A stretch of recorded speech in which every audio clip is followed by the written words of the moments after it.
My name is Vai Chatandeep. These are my friends. We are studying first standard. Today we want to tell about sense body parts or sense organs. There are 5 sense organs. First sense organ is eye.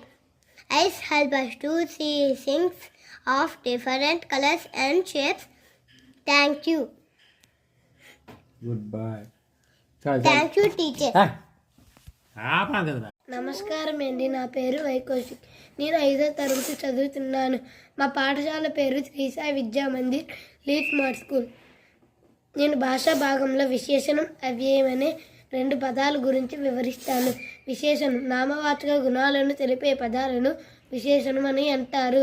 ఉదాహరణ నల్లని, ఎర్రని, పుల్లని, చేదు, తీపి, ఉప్పు. వాక్యాలు: రాము ఎర్రని చొక్కా తొడిగాడు. ఎర్రని అనేది విశేషణం. దివ్య